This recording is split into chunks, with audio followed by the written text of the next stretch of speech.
alam mo, sa sobrang kaka, kaka, labas ng zombie sa feed ko. Papanaginipan ko na siya kagabi. Puro zombie na? Oo, sis. May zombie daw outbreak talaga. Saan? Dito, sis.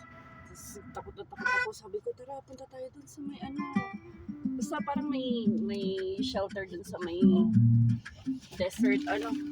Tapos nandun din lahat ng mga tao. Tapos meron pa sayang isang secret cabin doon.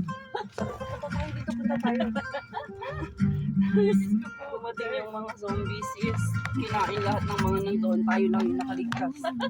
Very good. At least nakaligtas tayo. Kasi nasa secret cabin tayo. Bakla, nagigiling daw ako. Oo. Bakit? Hindi ako naniniwala kasi evidence. Bilang evidence. What to say? Ano?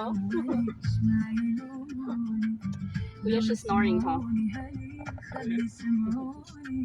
Hindi, kasi nga, My my pillows she's making excuse again. No, my pillows were true when Okay, just pause the video. Okay.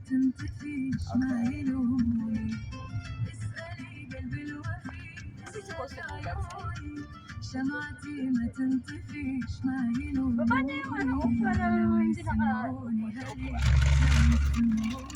Matilda na talaga. Ano man naman tayo? Ano lang? manok pa dyan. May manok pa nga dito, sis. Yung Kinain nga niya yung manok kagabi. What time you were eating last night? Nanonood kasi ako, nagkakast ako sa TV.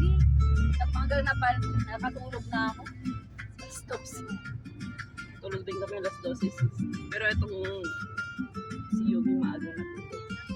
Kami nag-snack pa kami ni Ate. Now, enough na. Okay.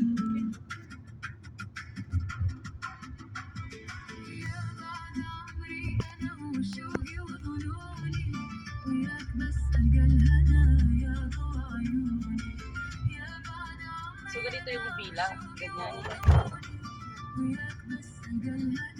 Pero ano to, mga malalaking ano to?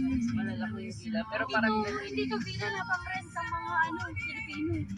oo nga, parang ganyan yung So, yan ang tinitirahan nila, ano, Elaine. Then, yung kala parang one story lang. Pero kay Aileen, Recording guys. Parang yung sila nagpapa-open. Almost done. siya nung malaki sis. Luma yung mga